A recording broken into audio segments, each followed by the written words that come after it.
আমার প্রিয়জনেরা, প্রভু যীশু খ্রিস্টের নামে সকলকে জানাই অভিনন্দন। এই জায়গাটা কত সুন্দর। এটা হচ্ছে সাউথ আফ্রিকার দেশে কেপ টাউন শহর। এই জায়গাটার নাম হচ্ছে ওয়াটারফ্রন্ট। খুবই সুন্দর জায়গা। এখানে আপনারা অনেকগুলি নৌকো দেখতে পাচ্ছেন। এখানে বোট রাইডও করতে পারেন। অনেকগুলি রেস্টুরেন্টও আছে।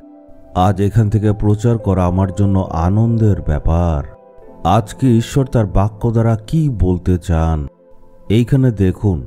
আমাদের জীবনে প্রত্যেকটা দিন এই বাক্যটা বারবার আমাদের শুনতে হয়।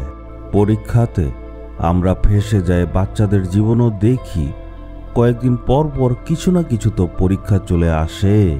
কাজ করার জায়গা তো আমরা এই জিনিসটা শুনি, আমি পরীক্ষাতে ফেঁসে গেছি, এখন যে কি করব। ব্যবসার জায়গা তো বলে পরীক্ষায় আছি, আমি যে কি করব। এমনকি সেবকদের জীবনে দেখুন, ওরাও বলে আমি পরীক্ষায় আছি, কি যে আমি করব। প্রতিদিন আমরা এই পরীক্ষা নামক শব্দটা শুনতে পাই। অব্রাহামের জীবনেও আমরা দেখি যে ঈশ্বর তাকে একবার পরীক্ষা করেছিলেন।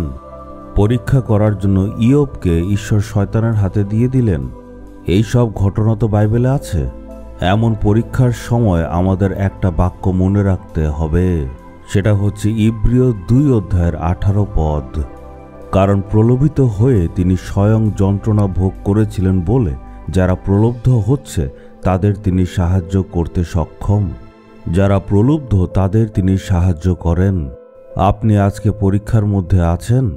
যারা এই পরীক্ষার মধ্যে পড়ে তাদের ঈশ্বর সাহায্য করেন। ঈশ্বর বলেন, কেন নিরাশায় আছো, কেন তুমি দুশ্চিন্তায় আছো? আমি সঙ্গে তো আছি। যারা এই পরীক্ষাতে পড়ে তাদের আমি সাহায্য করব। যেসব মানুষ পরীক্ষাতে পড়ে তাদেরকে ঈশ্বর সাহায্য করার জন্য সক্ষম। লোকেরা যিশুর পরীক্ষা করেছিল, শয়তানও যিশুর পরীক্ষা করেছিল, ধর্মগুরুরা যিশুর পরীক্ষা করেছিল, সব রকম পরীক্ষার সম্মুখীন হয়েছেন। তাই আপনি যে পরীক্ষাগুলির সম্মুখীন হচ্ছেন সেগুলি নতুন নয়।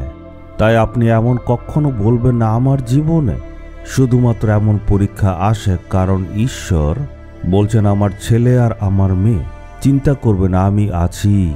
আমাদের প্রলোভনগুলি ঈশ্বর বোঝেন। মানুষ বুঝতে না পারলেও ঈশ্বর কিন্তু বোঝেন। যারাই পরীক্ষার মধ্যে পড়েছে তাদের ঈশ্বর সাহায্য করেছেন। তাই আমাদের প্রার্থনা করতে হবে।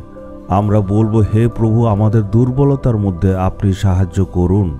আমার জীবনের সকল পরীক্ষাকে আপনি জানেন প্রভু, সাহায্য করুন।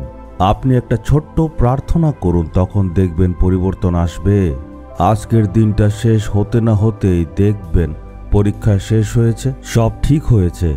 ছোট্ট প্রার্থনা করুন, হে প্রভু, আপনি সকল রকম প্রলোভনের সম্মুখীন হয়েছেন, তাই আমার প্রলোভনে সাহায্য করতে পারেন। যে ঈশ্বর যিশুর নামে আমাকে বিজয়ী করবেন তার স্তুতি হোক। আমার জীবনের সকল পরীক্ষা প্রলোভনকে আপনি দূর করে দিন। যিশুর নামে চাইলাম, আমেন, আমেন।